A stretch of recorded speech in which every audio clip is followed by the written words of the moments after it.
Most people start these things by telling you what their presentation is going to be about. Not me. I'm going to start by telling you what this presentation will not be about. This will not be another canned presentation from some city planner about all of the incredible merits of walkable, dense, mixed-use urban development. I'm not going to cover all that stuff today, not because there aren't a whole host of merits associated with it, quite the contrary. And I'm not going to cover it because I get tired of talking about it. And for those of you who follow me on Facebook or Twitter, Lord knows you've learned that by now. I promise you there's more kid pics and vacation pics coming soon. Why the only reason we're going to talk about one today is because this one has become very important to me. I'm going to abbreviate it because I want it to become important to you too.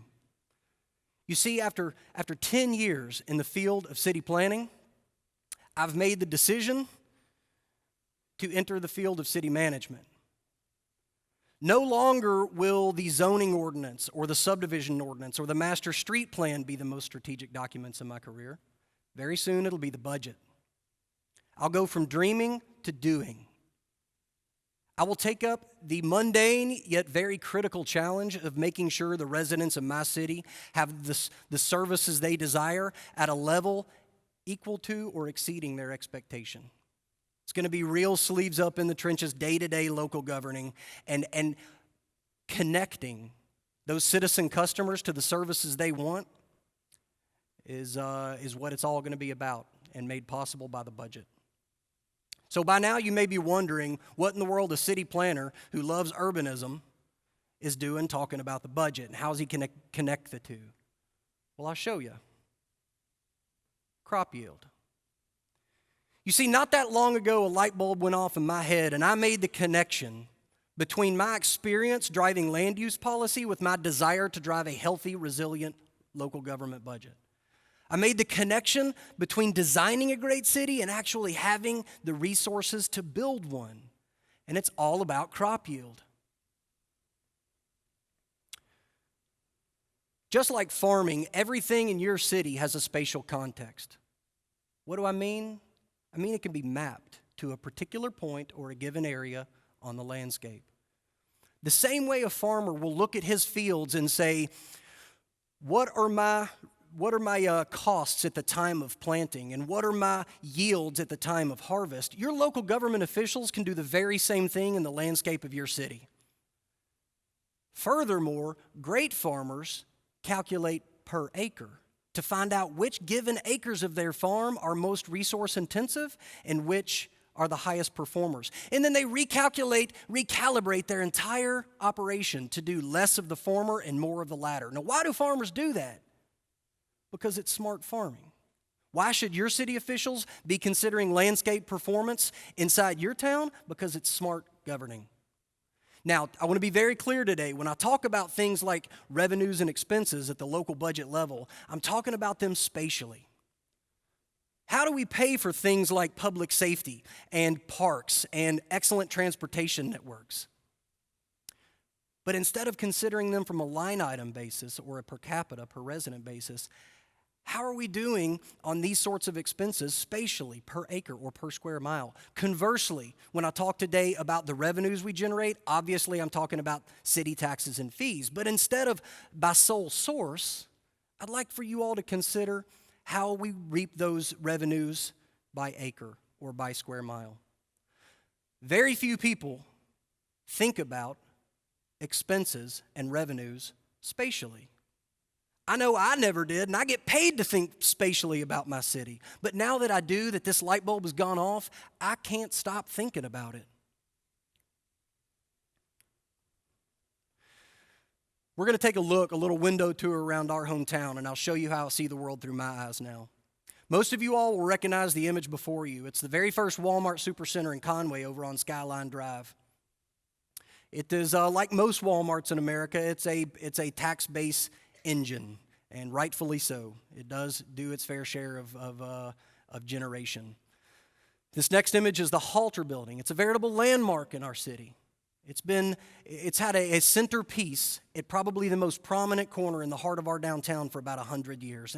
And it is cherished and it is historic. And although it's had a lively occupancy for most of the last 100 years, it's not singularly regarded necessarily as a tax-based powerhouse. But I'm out to change that starting today. You see, this Walmart Supercenter in 2013 had an assessed value of about $2.2 million. We multiply that $2.2 million by the city's millage rate of 3.1, and we find out that Walmart paid the city about $6,600 in property taxes that year. Conversely, when we look at the Halter Building, we see that it assessed in 2013 for $427,000. We multiply that by the city's millage rate on property tax, and they paid the city about $1,300 that year. But remember, it looks simple. 5 times more valuable, 5 times the tax proceeds, but we're talking about yield today, spatially. So when we look at Walmart a little deeper, we discover that this Walmart Supercenter is sitting on 23.5 acres, 82% of which is parking or landscape. Now I'm going to pause right here for just a moment and allow that number to sink in. That 80% number is pretty consistent with what we're building throughout most of America over the last 50 years. The vast majority of our landscape in this country is dedicated to ensuring our cars have ease of access. The little bit that remains, we take for ourselves. I hope I'm not the only person in the room today that thinks that's a little bit out of balance. Back to our story. On the other end of the spectrum from Wally World, that Halter Building is only sitting on 1/3 of an acre.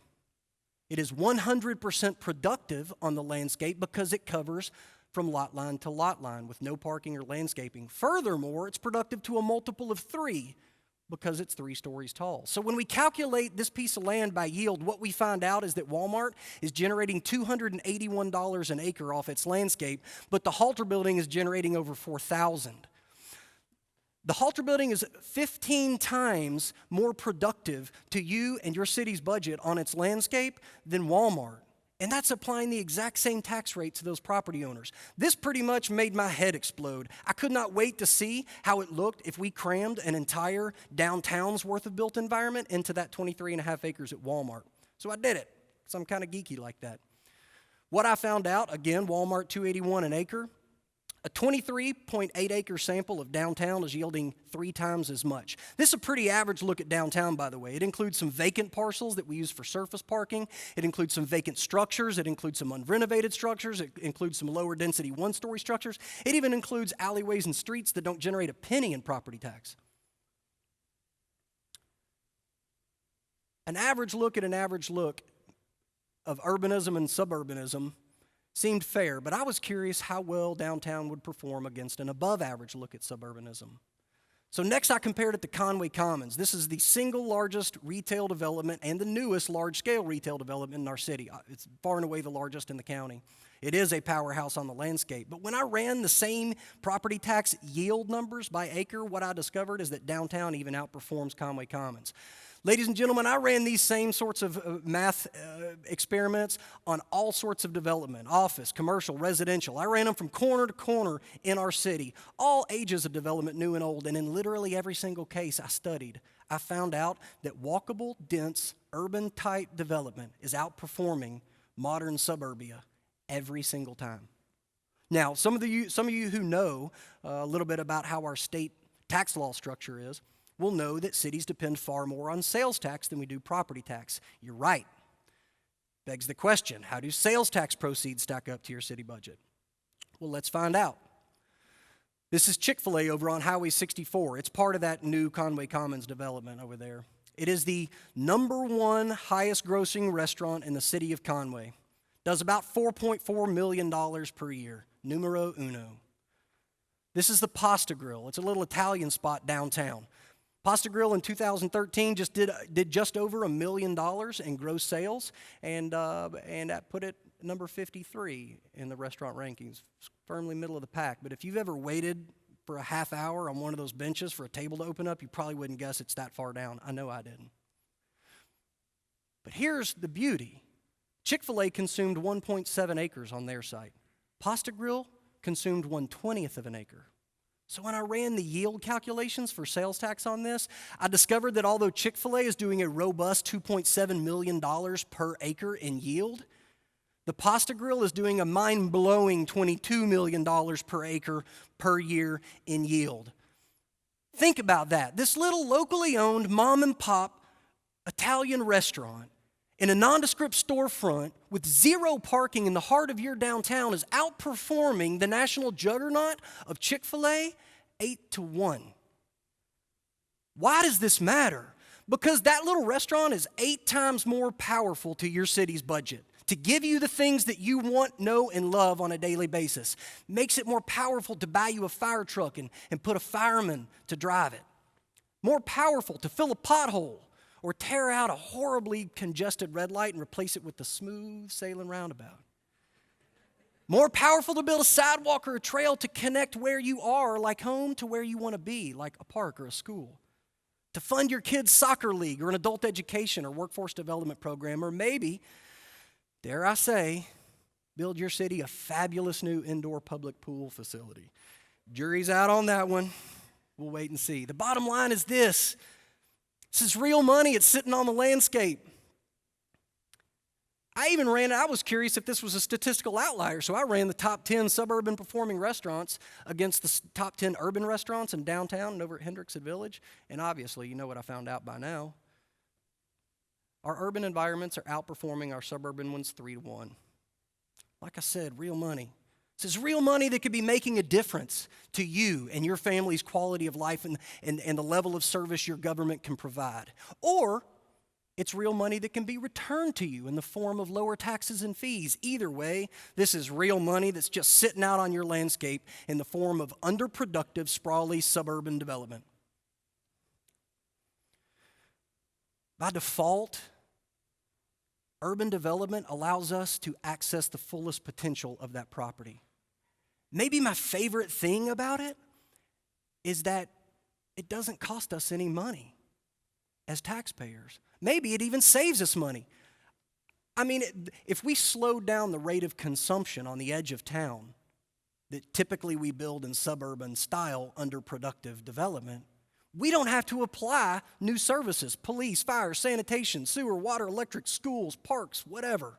We save that money, and instead we redouble our efforts in existing areas of the city where those services are already provided. And we can do more with less by intensifying the development where we already have it. Infill, redevelopment. For every mile of street that we put in, every mile of sewer or water pipe, or every new cop on the beat, your city's budget will have the power to touch more people. It's a real win-win situation, what I'm talking about here.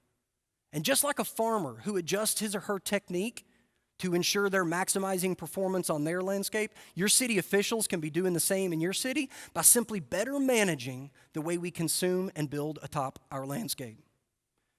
And even if urbanism was nothing more than some geeky planner's algorithm for efficiency, guilty, it would still be worth consideration and over large swaths of land in every city, probably implementation. But check it out. It's not just that. It's not just this. It's so much more than this. And this is the part of the presentation where I beg your forgiveness because I'm about to eat my words and discuss with you a few of the other incredible merits of urbanism. Urbanism is diverse. It is a rich mix of goods and services and choice in close proximity to one another. Urbanism is resilient. More times than not, it is full of adaptive, reusable structures that can see multiple tenants for multiple purposes over and over, sometimes for hundreds of years. Urbanism inspires social interaction, whether we're talking about a downtown street festival or we're just talking about the occasional spontaneous run-in among friends on a busy sidewalk during lunch hour. Urbanism is walkable. It is compact. It is relevant to the human scale. Because it's walkable, it becomes accessible, not the least of which to those community members among us who need it most, the youth, the elderly, the poor.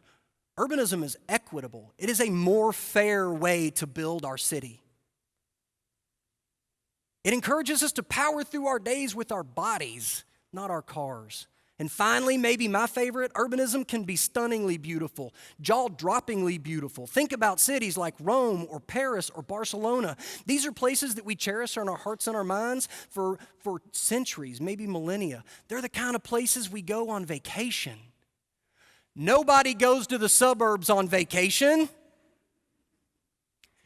If urbanism can do all of this stuff while simultaneously increasing yields to your city's budget, subsequently increasing their ability to provide you high-quality services and a high quality of place, and ultimately improve you and your family's quality of life, then common sense dictates that we do more of it. Just like a farmer, surveying his fields out on the countryside, calibrating his landscape's performance, we got to be doing this at the city level. We got to be aware of not just what we build, but how we build it, why we build it that way, and its impact on consumption and its performance to our day-to-day lives. This harvest, this yield that I'm describing to you, is a catalyst for higher quality in every city on earth. Landscape performance is most definitely an idea whose time has come, and I hope that you all begin to see your city through this very same lens. It's been an awesome honor to be here with you today. Thank you very much for listening. Take care.